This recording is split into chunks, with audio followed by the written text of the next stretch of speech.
पाकिस्तान पर स्ट्राइक की शुरुआत भारत की तरफ से कर दी गई है। पाकिस्तान का पानी बंद, वीजा बंद और अब इंतजार देश को पाकिस्तान को लेकर भारत अंतिम इंतकाम ले, पाकिस्तान पर सर्जिकल स्ट्राइक हो, इसी का है।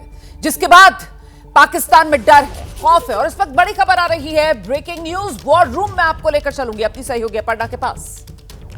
बिल्कुल रोमाना, पाकिस्तान डरा हुआ है और कैसे पाकिस्तान में डर है, हड़कंप मचा हुआ है, इसको लेकर हर अपडेट दर्शकों तक पहुंचा रहे हैं। बड़ी खबर बता देते हैं इस समय की, पाकिस्तान में हड़कंप है भारत के एक्शन के बाद और इसीलिए पाकिस्तान में आज नेशनल सिक्योरिटी कमेटी की बैठक बुलाई गई है। पाकिस्तान के प्रधानमंत्री शहबाज शरीफ ने यह बैठक बुलाई है। पाकिस्तान के आर्मी चीफ असीम मुनीर बैठक में शामिल होंगे। पाकिस्तान के विदेश मंत्री, नौसेना प्रमुख को भी इस बैठक में बुलाया गया है और साथ ही खुफिया विभाग के अधिकारी भी शामिल होंगे क्योंकि पाकिस्तान डरा हुआ है। Over to you Romana.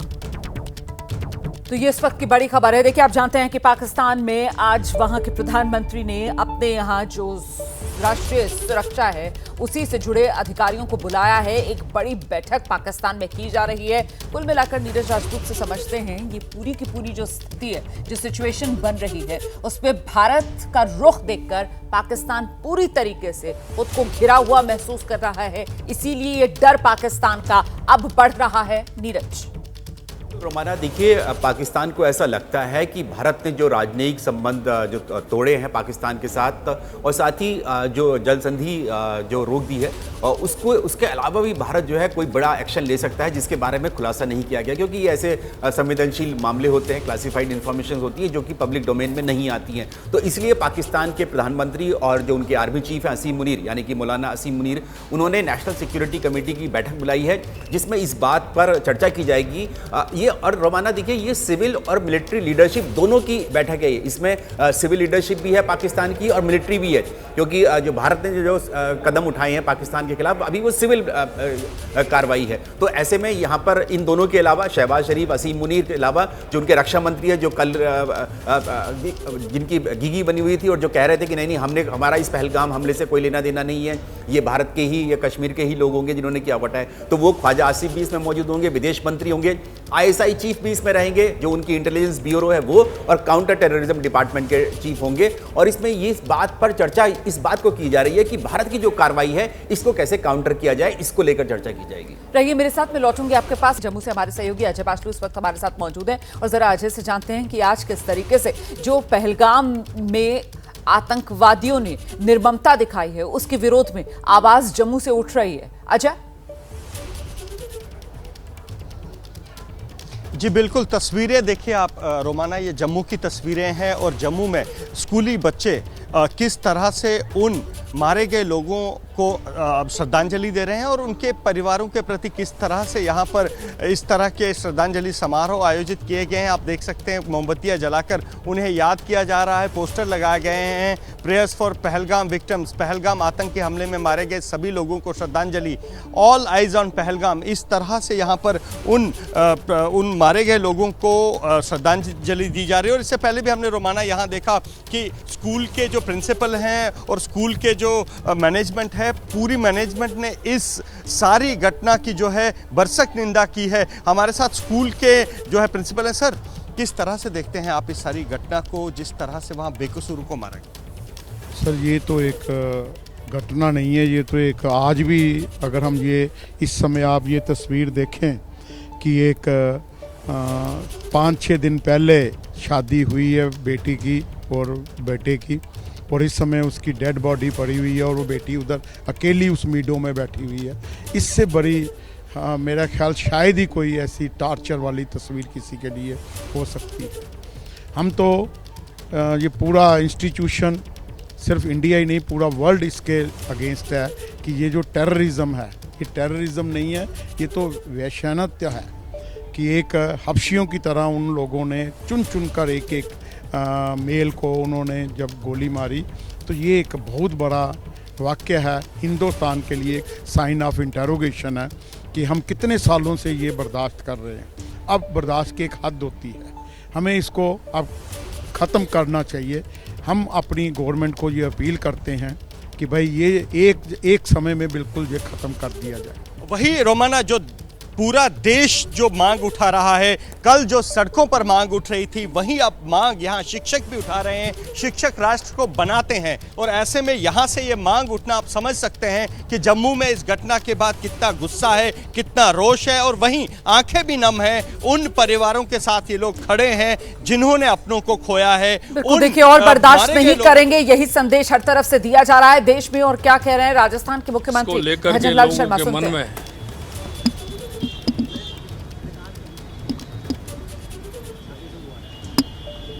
जिस तरह से उद्वेलित हैं, जिस तरह से ये घटना हुई है, अभी निर्णय लिए हैं लेकिन और अभी कठोर निर्णय लेने की आवश्यकता है, करेंगे।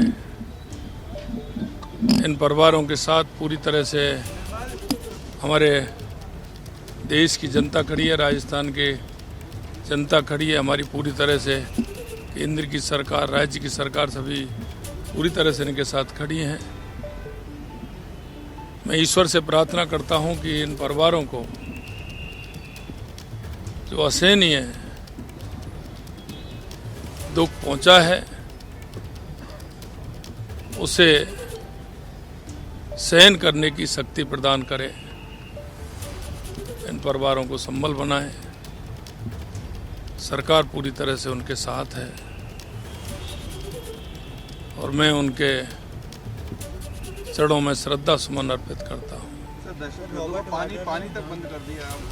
1960 के बाद पहली बार इस तरीके की कड़ी सख्ती अपनाई है सर। देखिए ये तो कड़ी सख्ती और होंगी, क्योंकि जिस तरह की स्थिति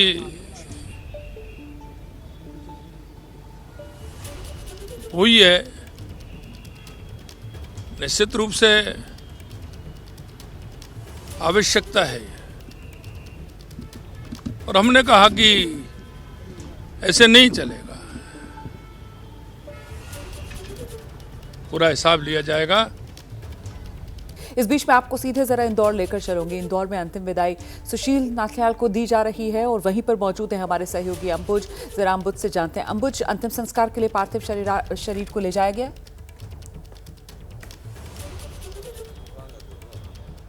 जी रोमाना, बिल्कुल सुशील नथियाल के अंतिम संस्कार की प्रक्रिया अब शुरू हो चुकी है और उनके शरीर को इस वक्त सेंट जोसेफ चर्च में लाया गया है, जहां पर अभी प्रार्थनाएं हो रही हैं और तमाम उनके परिजन, उनके परिवार के लोग, उनके जानने वाले लोग यहां पर मौजूद हैं और पार्थिव शरीर को अभी चर्च में रखा गया है और प्रार्थना हो रही है। आप देख सकते हैं तस्वीरें और गम का माहौल है यहाँ पर और हर कोई सुशील को याद कर रहा है। बिल्कुल, इस वक्त बहुत मुश्किल घड़ी ये सब के लिए, पूरे परिवार के लिए, सुशील के दोस्तों के लिए, रिश्तेदारों के लिए, उनको जानने वालों के लिए।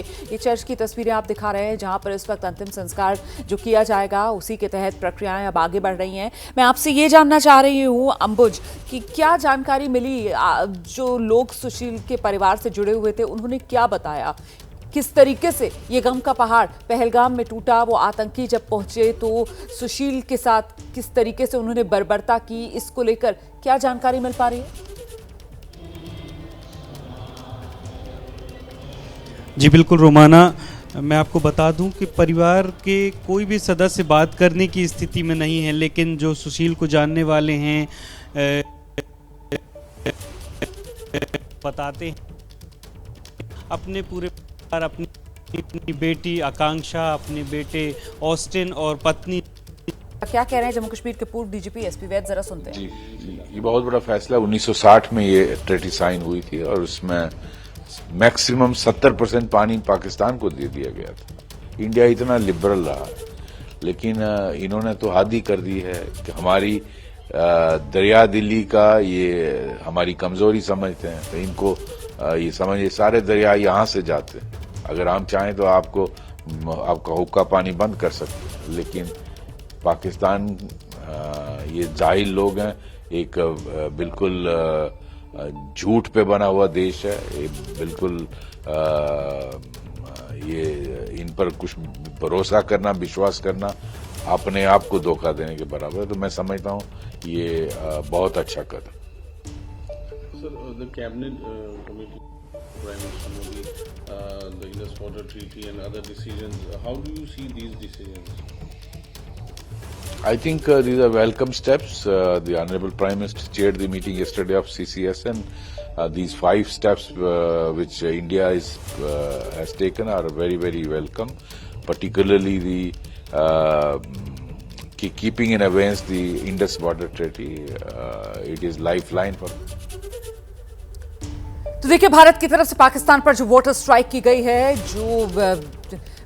जो सिंधु रिवर समझौता है, उसको जिस तरीके से भारत ने फिलहाल स्थगित किया है, उसी पर आप पूर्व डीजीपी जम्मू कश्मीर के एसपी वैद साहब को सुन रहे थे, जो कह रहे हैं कि साहब, भारत ने दरियादिली दिखाई थी 1960 में जब ये समझौता तय किया था, तो करीब 60% पानी जो है वो पाकिस्तान को दे दिया था। लेकिन हमारी दरियादिली का हमेशा पाकिस्तान जो है वो कहीं ना कहीं गलत मतलब निकालता है, और पाकिस्तान को ये सबक सिखाना बहुत जरूरी है। और साथ ही साथ अब इसके बाद पाकिस्तान किस तरीके से बूंद बूंद पानी को तरसेगा, ये भी हम सब जानते हैं। इस बीच पाकिस्तान में जो राष्ट्रीय सुरक्षा समिति की बैठक और उसमें शिमला समझौते को लेकर पाकिस्तान जो अपने हाथ पीछे खींचने की तैयारी कर रहा है, इसके मायने हम समझ रहे थे। आशीष से अपनी बात पूरी कीजिए। आशीष, देखिए, इसमें बड़े तौर पर यह फैसला हुआ था रोमाना की सीज फायर लाइन जो 17 दिसंबर 1971 दोनों देशों के बीच में जिसको माना गया था, उसको LOC में कन्वर्ट कर दिया गया था।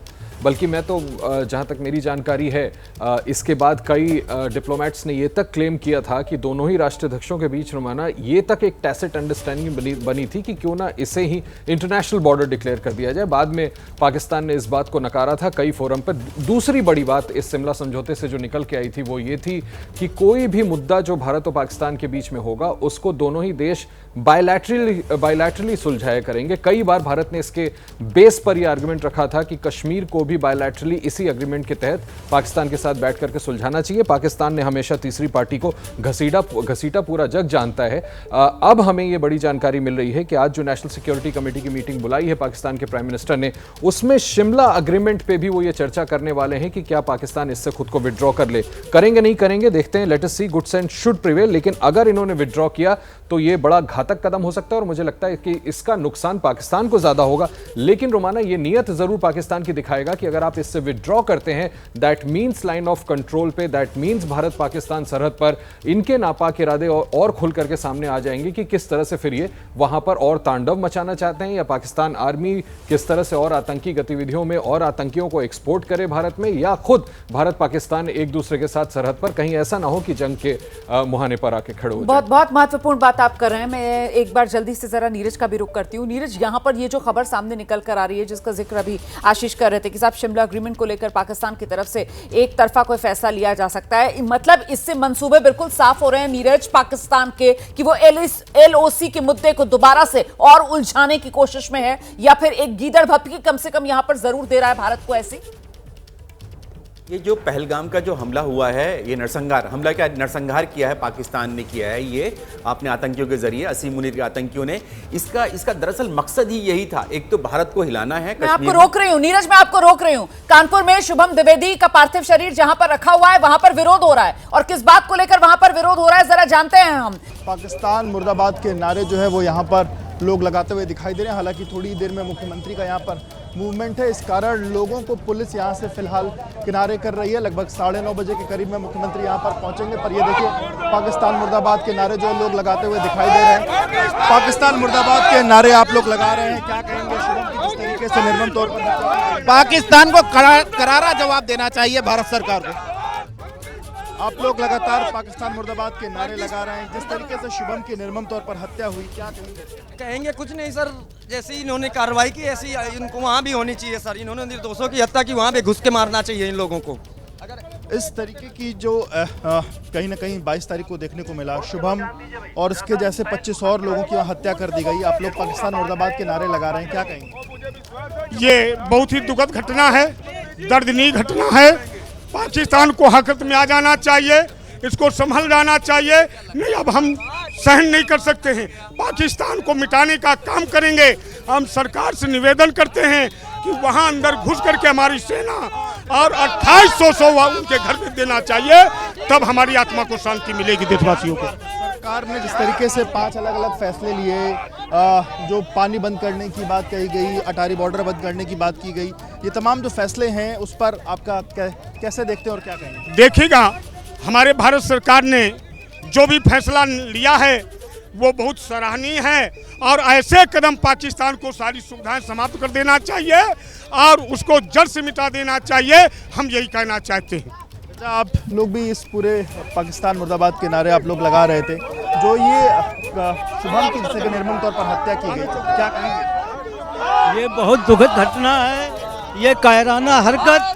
हम अपनी सरकार से कहेंगे कि इसको बंद करो, हमारे बच्चे न मारे जाते हैं, गुनाह नाम पूछ के कलमा पढ़ा के मारते हैं। इससे पता चलता है कि आतंकवाद का भी धर्म होता है। आतंकवादियों ने जिस तरह से हमारे बड़े भाई श्री शुभम द्विवेदी जी को मारा है, उसी तरह से आदरणीय प्रधानमंत्री नरेंद्र मोदी जी, इस प्रदेश के लोकप्रिय मुख्यमंत्री जी पर इस देश का भरोसा टिका हुआ है, बहन बेटियों का भरोसा टिका हुआ है। हम लोगों को न्याय अवश्य मिलेगा और इन सब लोगों को वही मौत मारी जाएगी जिस तरह से आदरणीय प्रधानमंत्री जी ने 5 बड़े फैसले लेकर के इनके जल बंद करने का काम किया, बहुत अच्छा काम किया। इसी तरह से इनको मौत के घाट उतारा जाएगा। ये लोग भूल नहीं पाएंगे, सदियों नहीं भूल पाएंगे जिस तरह की मौत इनको मारी जाएगी। पाकिस्तान मुर्दाबाद। और बड़े फैसले की उम्मीद आप लोग कर रहे हैं, ये 5 तो भी फैसले नहीं, निरंतर जब ऐसा नेतृत्व देश को देख रहा है, ऐसा प्रधानमंत्री देश का नेतृत्व कर रहा है, जो दुबई में होने के बावजूद, ऐसी घटना होने के बावजूद अपना दौरा निरस्त कर दिया,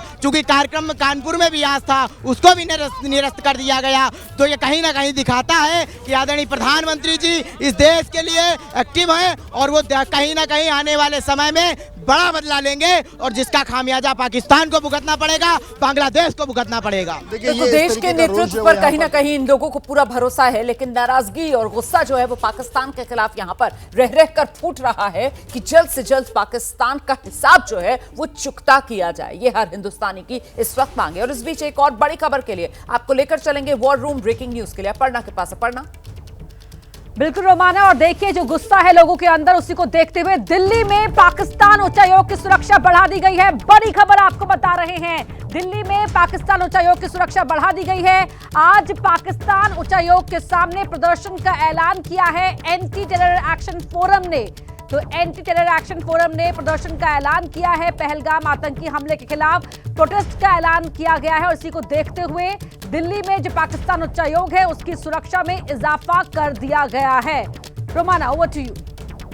तो ये बड़ी खबर है, एंटी टेरर एक्शन फोरम जिसने ऐलान किया है कि वो पाकिस्तान उच्चायोग के सामने आज प्रदर्शन करेगा, जिसके बाद यहां पर सुरक्षा के इंतजाम बढ़ाए गए हैं। सीधे आपको लेकर चलेंगे, नीरज राजपूत इस वक्त हमारे साथ मौजूद है। नीरज, जहां पर भी भारत में वो एम्बेसीज वाला इलाका है वहां पर वैसे ही सुरक्षा चाक चौबंद रहती है, लेकिन अब जिस तरीके से पाकिस्तान निशाने पर है और पाकिस्तान के खिलाफ हर हिंदुस्तानी के दिल में वो गुस्से की आग धधक रही है, अब तो ये प्रदर्शन का आह्वान भी कर दिया गया है। इसके बाद यहां पर और बेहतर इंतजाम सुरक्षा के किस रूप में किए गए नीरज? बिल्कुल रोमाना, आपने बिल्कुल ठीक कहा। ये डिप्लोमेटिक एनक्लेव में है। पाकिस्तानी जो उच्चायोग है, जो हाई कमीशन है चाणक्यपुरी में, बहुत ही सुरक्षित ये एरिया माना जाता है डिप्लोमेटिक एनक्लेव। यहाँ पर पुलिस की हर एक एम्बेसी के बाहर पुलिस की गाड़ियाँ खड़ी रहती हैं, उनकी अपनी खुद की सिक्योरिटी है। लेकिन क्योंकि देश में गुस्सा है, हालांकि भारत एक जिम्मेदार देश है और हम लोग नहीं चाहते कि डिप्लोमेट्स को किसी तरह का कोई नुकसान पहुँचाया, चाहे भले ही उनके जो मिलिट्री अटैचे हैं या नेवी अटैचे हैं जिनके वो भारत ने पर्सोना नॉन ग्रेटा डिक्लेयर कर दिया है, यानी कि अवांछित व्यक्ति घोषित किया है भारत ने उनके मिलिट्री अटैचे को, क्योंकि यहाँ भारत में रहकर, यहाँ डिप्लोमेटिक एनक्लेव में रहकर वो भारत विरोधी गतिविधियों में शामिल थे। इस सब के बावजूद भी अगर हमारे देश के लोग वहाँ जाते हैं, प्रदर्शन करते हैं, कहीं उग्र ना हो जाए, उसके लिए ही ये सुरक्षा व्यवस्था जो है बढ़ाई गई है, ताकि आप प्रदर्शन करें डेमोक्रेटिकली तरीके से, आप विरोध कर सकते हैं, लेकिन आप किसी भी तरह का हिंसा या उग्र प्रदर्शन ना करें जिससे कि उनके डिप्लोमेट्स या उनकी हाई कमीशन को किसी भी तरह का कोई नुकसान हो। उसके लिए तैयारियां की गई हैं। बिल्कुल रहिए मेरे साथ, में लौटूंगी आपके पास। हमारे साथ हमारे सहयोगी आशीष भी इस वक्त मौजूद हैं। आशीष, भारत जो है वो अपने तरीके से पाकिस्तान को आतंकवाद की जो नीति है उस पर सबक सिखाने के लिए प्रतिबद्ध और उसी दिशा में अपने कदम आगे बढ़ाता हुआ, जिसके तहत हमने देखा कल सीसीएस की बैठक होती है, 5 बड़े फैसले लिए जाते हैं। उसके बाद देश में कहीं ना कहीं ये उम्मीद भी और ये मांग भी जोर पकड़ती हुई कि साहब इससे आगे बढ़कर सर्जिकल स्ट्राइक भी जरूरी है, पाकिस्तान को एक सही सबक जो है वो सिखाना होगा। लेकिन इस सब के बीच जो देश में नाराजगी और गुस्सा फूट रहा है और पाकिस्तान उच्चायोग के सामने आज जो प्रदर्शन की तैयारी है उसके मद्देनजर सुरक्षा के भी इंतजाम। आशीष जी हाँ, देखिए डिप्लोमेटिकली तो ये ज़रूरी है कि जब इतनी नाराजगी, इतना गुस्सा है और लोग इस तरह से सड़कों पर उतर करके अपना रोष व्यक्त कर रहे हैं कि इतना बड़ा आतंकी हमला हुआ है और इसमें सीधे तौर पर रोमाना पाकिस्तान का हाथ है। कल मैं और आप डिस्कस कर रहे थे इस बात को कि किस तरह से भारत सरकार के पास कॉन्क्रीट प्रूफ है कि इसमें पाकिस्तानी सेना इन्वॉल्व थी, किस तरह से वहां से स्पॉन्सर्ड तरीके से इस हमले को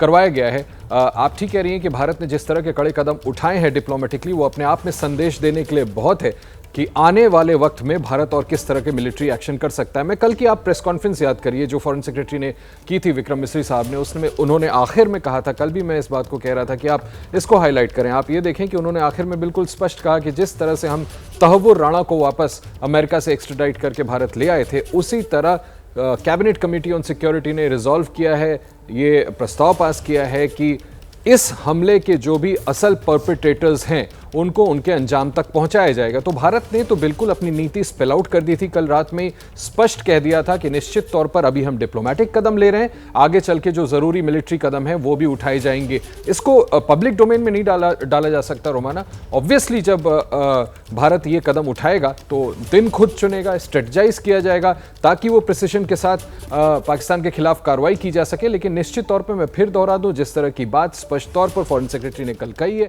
आप ये मान के चलें कि बहुत ज्यादा दिन नहीं लगेंगे भारत को पाकिस्तान के खिलाफ इस तरह की सैन्य कार्रवाई करने में।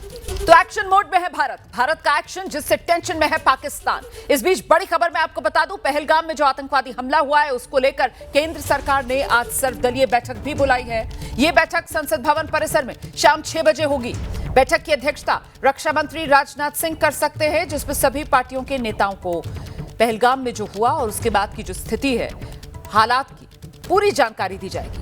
क्या कदम उठाए जा रहे हैं इसको लेकर चर्चा होगी, क्या कदम उठाए जा सकते हैं इसको लेकर तमाम दलों की तरफ से अगर कोई सुझाव है उस पर भी बात हो सकती है। तो ये सर्वदलीय बैठक है जो शाम 6 बजे बुलाई गई है। रक्षा मंत्री राजनाथ सिंह की अध्यक्षता में सर्वदलीय बैठक होने की संभावना है। इस बीच रक्षा मंत्री राजनाथ सिंह ने पाकिस्तान को 2 टूक शब्दों में चेतावनी दी। कहा, हिंदुस्तान ना हमला करने वालों को छोड़ेगा और ना ही पर्दे के पीछे बैठकर साजिश रचने वालों को बख्शेगा।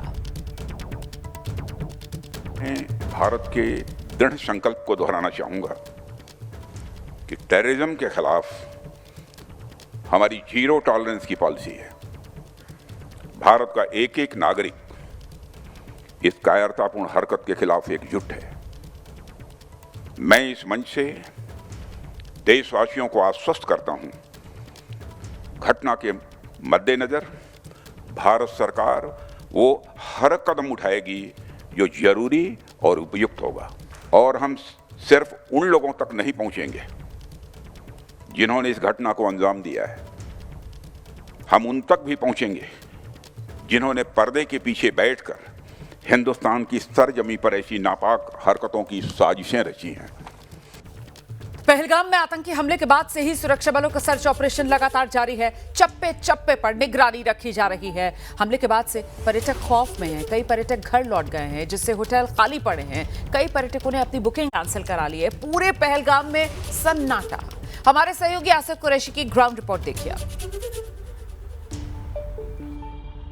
पहलगाम के बायसरन में हुए हमले का आज तीसरा दिन है और इस समय हम पहलगाम की उस मुख्य सड़क पर मौजूद हैं, जो कि ना सिर्फ आइकॉनिक रही है बल्कि देखे तो कई फिल्मों की शूटिंग भी यहाँ पे हुई है।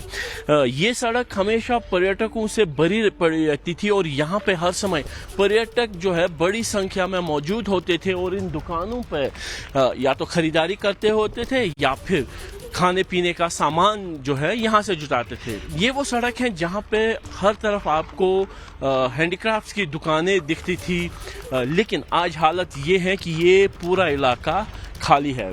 यहाँ पहलगाम का मुख्य बस अड्डा बाईं तरफ है। इक्का दुक्का लोग यहाँ से चल रहे हैं, वो आ रहे हैं शायद अपनी दुकानों पे। हमारे साथ यहाँ पे एक सज्जन है, इनसे बात करने की कोशिश करते हैं। चाचा, आपका नाम क्या है? अब्दुल रशीद मलिक। अब्दुल रशीद, कितनी उम्र होगी आपकी? और 58 इन 58 सालों में जो कुछ आज यहाँ पे देखने को मिल रहा है, कोई टूरिस्ट नहीं है? सर, मैं एक बात बताऊं आपको कि हमको कम से कम 25 साल इधर हो गए काम करते हैं। मैं एक शेफ का काम कर रहा हूं, लेकिन आज तक हमने ऐसी सिचुएशन कभी नहीं देखी है। इससे हमारी रोजी रोटी छीन ली गई है, हमारे बच्चे भूखे मर जाएंगे। क्या कर, इसके अलावा हमारे पास कोई सहारा नहीं है। ये कश्मीर में अगर सहारा था तो वो टूरिज़्म का सहारा था। अभी आप देख रहे हैं कि पहलगाम में पूरा सन्नाटा है, रास्ते पे कोई नहीं चल रहा है, और क्या करेंगे। टूरिस्ट के दिल में तो डर बैठ गया। भाईसरन में हुई हमले, भाईसरन में हमला हुआ, ये गवर्नमेंट की नाकामी है। क्यों? अगर वहाँ इनको मालूम था कि वहाँ 2000-3000 टूरिस्ट दिन में आते हैं, वहाँ इनको सुरक्षा रखना चाहिए था। अब हम लोगों के पास तो इतना इल्म नहीं है कि हम ये नहीं बोल सकते हैं कि गवर्नमेंट ने किया है, लेकिन हम बोले पता नहीं ये हमारी मतलब हमारी ये हम लोगों की बदकिस्मती थी कि ऐसा वाक़ा हुआ। हमने यहाँ के बहुत से लोग ऐसे होटल वाले हैं जिन्होंने किराए पर होटल लिए थे, बैंक से लोन लिया था, ज़मीन बेच दी थी ताकि हम अपनी रोज़ी रोटी कमाएं। सब बच्चे वाले हैं, गरीब है, क्या करेंगे ये लोग। हमसे रहा नहीं जाता है, इसलिए हम गवर्नमेंट से अपील करते हैं कि ऐसा दोबारा वाक़ा नहीं होना चाहिए। तो कितना असर पड़ेगा अगर इसी तरीके से कैंसिलेशन होती रही हो ना? सर अभी तो हम बताएंगे क्योंकि 100% कैलकुलेशन हो गई है, क्योंकि यहाँ आप देख रहे हैं कश्मीर में उतना रोज़गारी का उतना सिस्टम नहीं है। यहाँ सब टूरिज़्म पर ही चलता था, और क्या करेंगे। यहाँ के लोग भी ऐसे गरीब है, गरीब तक। अगर यहाँ देखा जाए कि मुलाजिम 100 में से 60%, 20% 30%, लेकिन 60% तो गरीब लोग आवाम है। यहाँ घोड़े वाले हैं, गाड़ी वाले हैं, ये टूरिज़्म वाले हैं, सब तो इसी पर मुबहम करते थे। तो आप चाहते हैं कि पर्यटक यहाँ पे आए? हम चाहते हैं कि इनको दिलों से इनका खौफ हट जाए और वो कश्मीर आए, या हम उनकी मेहमान नवाजी के लिए तैयार है। वो हमारे भाई है, हम उनके भाई है, हमारा आपस में भाईचारा है। हम ये नहीं कहते हैं कि हम गवर्नमेंट से भी अपील करते हैं कि वो सब जगह जाए, उनको रागिब करें, कश्मीर आए और यहाँ कश्मीर को आबाद करें। तो देख सकते हैं कि किस तरीके का माहौल यहाँ पे है। अब मैं बता दूं कि ज़्यादातर लोग जो ये दुकानें चलाते थे वो पिछले 3 दिनों से यहाँ आए नहीं हैं, क्योंकि पर्यटक नहीं है तो दुकानें क्यों खोले। पहले 2 दिन तो यहाँ हड़ताल थी, इसीलिए दुकानें बंद थी, लेकिन आज उम्मीद ये हो रही थी कि दुकानें एक बार फिर खुलेगी और जो यहाँ पे कम से कम एक सामान्य जो जीवन है वो पटरी पे लौटने की एक बांगी भर से मिल सकती है। लेकिन यहाँ का हाल जो आप देख रहे हैं वो बिल्कुल ऐसा है कि हर तरफ सन्नाटा पसरा हुआ है, सारी दुकानें बंद हैं, सारे होटल खाली है। टूरिज़्म पुलिस की तरफ से जो हमें जानकारी दी गई उसमें ये कहा गया है कि अभी भी कुछ टूरिस्ट यहाँ पे तो होटल्स में मौजूद हैं, लेकिन कल के दिन 0 टूरिस्ट अराइवल पहलगाम में देखा गया, यानी कोई भी पर्यटक पहलगाम कल नहीं आया और आने वाले दिनों में भी उम्मीद नहीं है कि पर्यटक पहलगाम का रुख ऐसे करेंगे। कैमरामैन अरशद हुसैन के साथ आसिफ कुरैशी, एबीपी न्यूज़, पहलगाम। इस बीच एक बार फिर से रुक करते हैं बड़ी कवरेज जिस पर हम लगातार बने हुए हैं, पाकिस्तान जिसे सबक सिखाना बहुत जरूरी है। हमारे साथ इस वक्त खास मेहमान रक्षा विशेषज्ञ हैं वीके चतुर्वेदी साहब, वो मौजूद हैं। वीके चतुर्वेदी जी, बहुत स्वागत आपका एबीपी न्यूज़ के लिए समय निकालने के लिए। सर, मैं आपसे ये जानना चाहती हूँ कि आखिरकार पाकिस्तान जिस पर भारत की तरफ से 5 प्रहार तो सीसीएस की बैठक के बाद कर दिए गए, जिसमें सबसे महत्वपूर्ण हो जाता है वो सिंधु जल समझौता, जिसे फिलहाल भारत की तरफ से स्थगित कर दिया गया है। पहले तो ये जो कदम भारत ने उठाए हैं, इस पर आपकी प्रतिक्रिया और नजरिया, इससे कितना नुकसान पाकिस्तान को होगा? रोमाना, ये कदम बहुत जरूरी थे और एक संदेश भी पाकिस्तान को देना था, लेकिन ये पूरे एक्शन जो भारत लेगा वो नहीं है।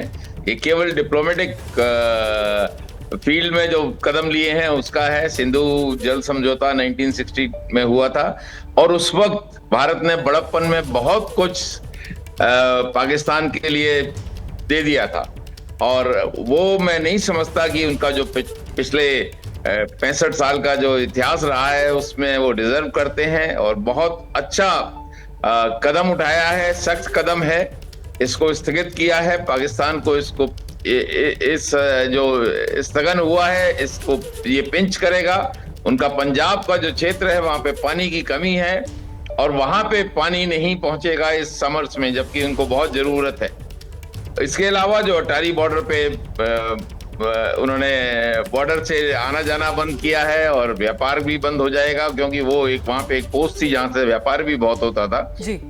और हमारे मिलिट्री अटैचीज को बुला लिया है, उनके भी मिलिट्री अटैचीज सबको वापस भेज दिया है।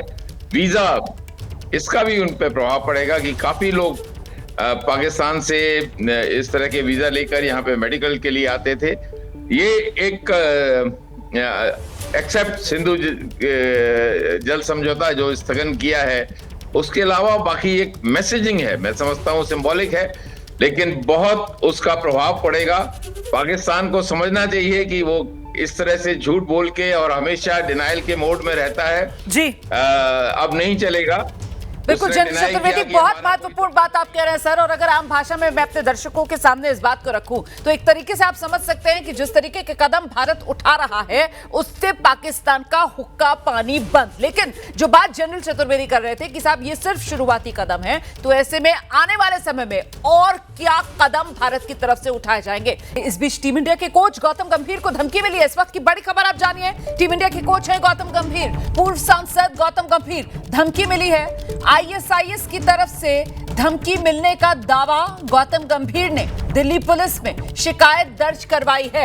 इस वक्त की बड़ी खबर, भारतीय क्रिकेट टीम के कोच गौतम गंभीर को धमकी, आईएसआईएस से धमकी मिली है। गौतम गंभीर ने दिल्ली पुलिस से शिकायत दर्ज करवाई है। सीधे आपको लेकर चलेंगे, हमारे सहयोगी मनोज वर्मा इस वक्त मौजूद हैं। क्या डिटेल्स मिल रही है मनोज? जी बिल्कुल, देखिए रोमाना, आपको बताना चाहूंगा कि 22 अप्रैल को गौतम गंभीर को मेल के जरिए धमकी दी गई है और 2 मेल किए गए हैं। पहला मेल जो है वो 22 अप्रैल को 2:07 पर किया गया दोपहर में, और जो दूसरा मेल है वो 22 अप्रैल को ही 7:09 पर किया गया है और उसमें लिखा है आई विल किल यू। तो इस धमकी मिलने के बाद गौतम गंभीर के ऑफिस की तरफ से दिल्ली पुलिस को एक शिकायत दी गई है, जिसमें ये कहा गया है कि आईएसआईएस की तरफ से जो है गौतम गंभीर, जो कि भारतीय क्रिकेट टीम के मौजूदा हेड कोच हैं, उनको आईएसआईएस की तरफ से धमकी मिली है।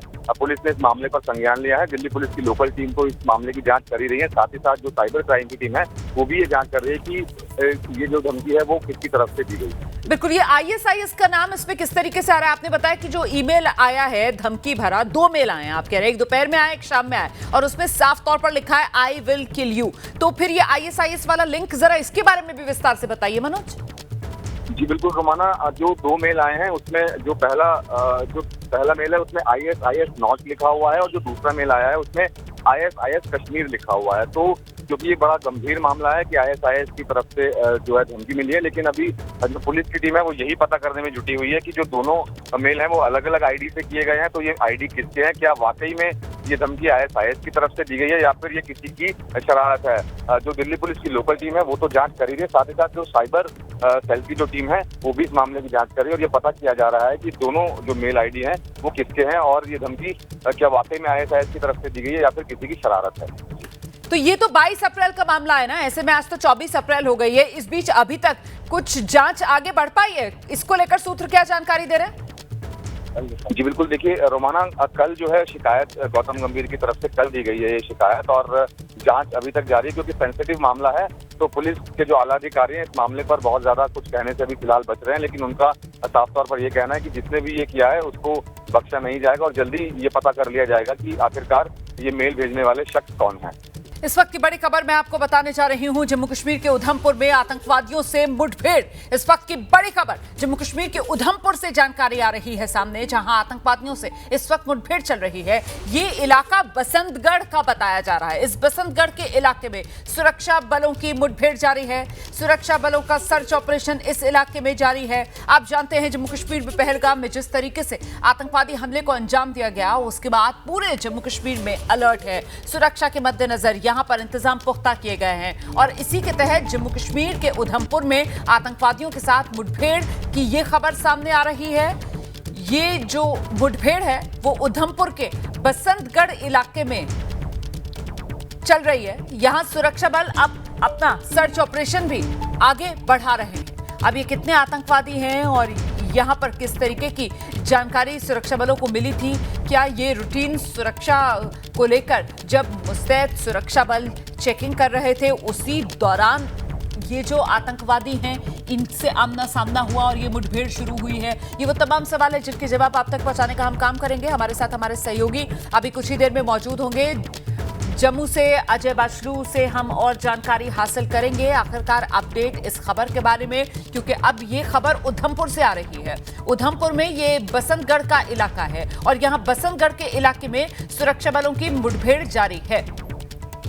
अजय बाचलू इस वक्त हमारे साथ मौजूद हैं, जरा जान लेते हैं अजय बाचलू से क्या जानकारी मिल रही है। बसंतगढ़ इलाका, सुरक्षा बलों की मुठभेड़ जारी। अजय। जी बिल्कुल रोमाना, पिछले काफी समय से जो ये इलाका है ये मिलिटेंसी इन्फेस्टेड है और यहाँ पर 3-4 जो है आतंकियों के छिपे होने की खबर पिछले काफी समय से सुरक्षा बलों को मिल रही थी और तब से लगातार उधमपुर के इस दूर दराज और पहाड़ी इलाके में सर्च ऑपरेशन चलाया जा रहा था। आज सुबह भी वहाँ पर जो है सर्च ऑपरेशन के दौरान आतंकियों और सुरक्षा बलों के बीच में कुछ देर फायरिंग हुई है, जिसके बाद बताया जा रहा है कि आतंकियों के जंगलों में ही छिपे होने की आशंका है, जिसके बाद जम्मू कश्मीर पुलिस और बाकी सेना और बाकी जो अर्धसैनिक बल जो वहां ऑपरेशन चला रहे थे उसको तेज किया गया है और फिलहाल ये कहा जा रहा है कि इन जंगलों में सुरक्षा बलों के घेरे में ही अभी वो आतंकी हैं। जी